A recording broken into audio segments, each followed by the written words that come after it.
काहीतरी स्फोटक सारखं म्हणजे फटाक्यासारखं पडलं आतमध्ये बाहेरून आणि त्याचा आवाज झाला आणि आम्ही लगेच रिपोर्ट केला. सर आले. चौकशी चालू आहे. चौकशी पूर्ण झाली. तुम्हाला एक फटाका फुटला त्यापैकी ना? हां, फटाक्यासारखा आवाज. एकूण किती फटाके होते? प्राथमिक माहिती आतापर्यंतची हे आहे की संध्याकाळी 8च्या दरम्यान बॅरेक नंबर 6-7च्या समोर वरतून एक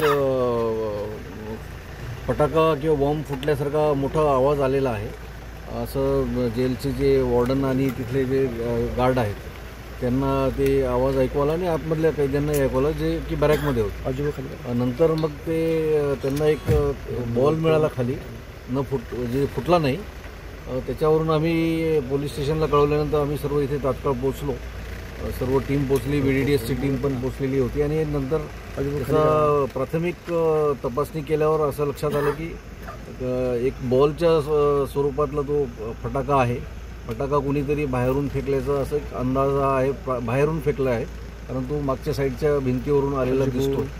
तर ते आता प्राथमिक तपासामध्ये कोणी फेकला, कशासाठी फेकला याची माहिती घेत आहे. याच्यामध्ये कुठल्याही प्रकारचे कोणाला इजा झालेली नाही किंवा जखमी झालेलं नाही कोणी.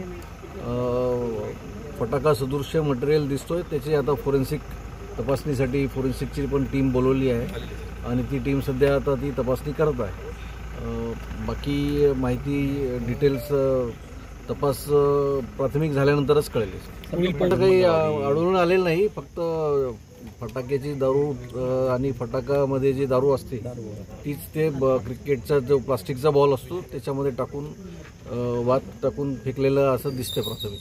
याआधी सुद्धा आता पोलीस प्रशासन कडक पाऊल काय उचलणार आहे सुरक्षेच्या दृष्टीने? आम्ही पाहू ना, सुरक्षेच्या दृष्टीने तपासणी करू आता बाहेरून काय काय सुरक्षाची काही प्रॉब्लेम आहे, कारण भिंतीचा हाईट आणि ते हायवेची हाईट चे पण इश्यू आहे. या सगळ्या गोष्टीचा तपास करून पुढील सुझाव जेल प्रशासनाला देण्यात येईल. ओके.